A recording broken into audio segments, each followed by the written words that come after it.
quand on met deux réflexions en parallèle, à la fois le fait que nous sommes dans une période dite de transition, hein, on est en train de changer de monde, je crois que ça saute aux yeux, mais si on met en regard de ça l'idée que l'innovation et les changements se produisent de façon de plus en plus rapide, est-ce que ça a encore un sens de parler de transition? Est-ce que nous ne sommes pas en quelque sorte condamnés à vivre perpétuellement dans une transition? C'est tout à fait possible. C'est tout à fait possible.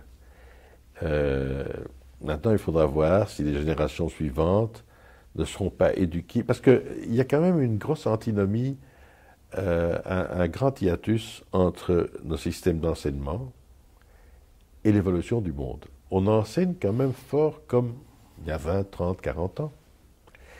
Et je ne dis pas que ce n'est pas bien, mais bon, c'est-à-dire qu'on forme des gens dans un modèle qui est un modèle du passé, qui a toute sa valeur, mais qui est un modèle du passé, afin d'aborder des réalités du futur qu'on ne connaît pas encore. Et donc, est-ce qu'on peut imaginer que dans 20 ans, dans 30 ans, dans une ou deux générations, l'école aura évolué de telle manière qu'au lieu d'apprendre, je dirais, un monde un peu statique et un background historique qui est très important pour comprendre où on est, d'où on vient et comment on est là où on est, mais peut-être que ce nouveau système d'éducation, s'il est envisageable, préparera les jeunes gens à vivre dans un monde qui est en perpétuelle évolution. Nous, on a été éduqués dans un monde relativement statique, et puis on savait bien qu'il y avait de temps en temps une évolution plus ou moins importante, mais une fois qu'il y en avait une, ça durait longtemps.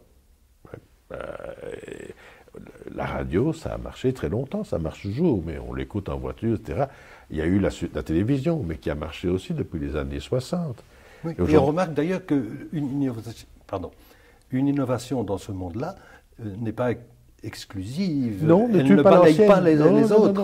Non. Et ça se superpose. Et ça pose un autre problème, c'est qu'au point de vue de la quantité d'informations que nous sommes amenés à absorber nolens volens, parce que même si on ne veut pas, on entend, on voit, il y a des choses qui apparaissent sur Internet, on veut lire un mail, il apparaît une publicité, ou il apparaît une nouvelle, ou un flash, et donc on est tellement, je dirais, abreuvé d'informations par tous ces canaux, puisque comme vous l'avez très justement dit, les nouveaux canaux ne suppriment pas les anciens, que finalement, là aussi, il y a un trop-plein.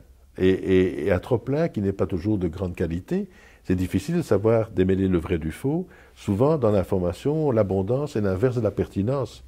Trop d'informations. Avant, c'était difficile de trouver de l'information. Quand on ne savait pas quelque chose, on demandait à quelqu'un qu'on connaissait, et si ça n'allait pas, on allait dans une bibliothèque, ce qui supposait une démarche. Ça prend du temps, voilà, oui. Voilà. Aujourd'hui, quand on ne sait pas quelque chose, je pense qu'on est tous pareils, on prend son téléphone mobile, on tape ça dans Google, et on a une série de réponses, certaines de meilleure qualité que d'autres. Mais enfin, quand ce sont des choses très simples... quand c'est la date de naissance de Louis XIV, voilà, il n'y a pas d'erreur. Il n'y a pas d'erreur. Qu'avant, bon, il fallait aller voir dans un dictionnaire ou une encyclopédie, et quand on ne trouvait pas... Donc, il y a des côtés positifs, mais d'un autre côté, on est dans l'immédiateté, on est dans une information qui n'est pas toujours validée, surtout quand il s'agit de jugement de valeur sur telle ou telle chose, entre Wikipédia et d'autres. Et l'algorithme même de Google est prévu pour faire ressortir, remonter au sommet les informations qui ont été le plus consultées. Mais celles qui ont été le plus consultées ne sont pas nécessairement celles qui sont les plus exactes. Et donc, voilà, on est dans une société aujourd'hui où effectivement, en tout cas ma génération, ou notre génération, on a été élevé dans une société relativement statique qui évoluait doucement, dans une société qui évolue beaucoup plus vite et en permanence. Et donc peut-être qu'il va falloir repenser le modèle d'éducation. Je n'ai pas d'idée sur le comment de le faire. Et c'est ça le problème, c'est que j'ai l'impression que ça fait quelques décennies qu'on peine à trouver un modèle qui puisse coller davantage à la situation présente.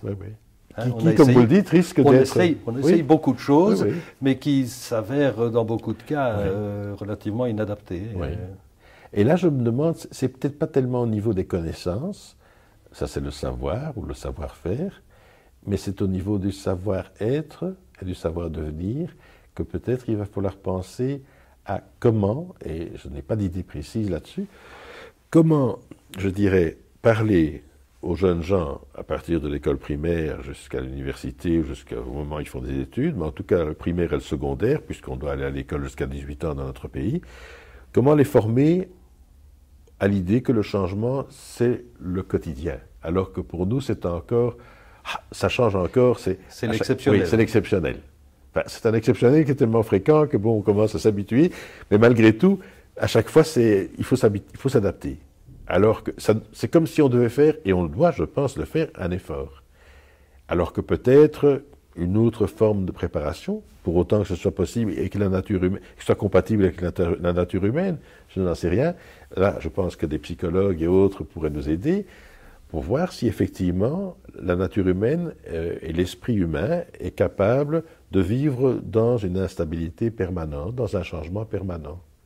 Alors que nous avons l'impression qu'il nous faut de temps en temps des paliers où on peut se stabiliser. Faire le point. Comme faire le point, oui, faire le point.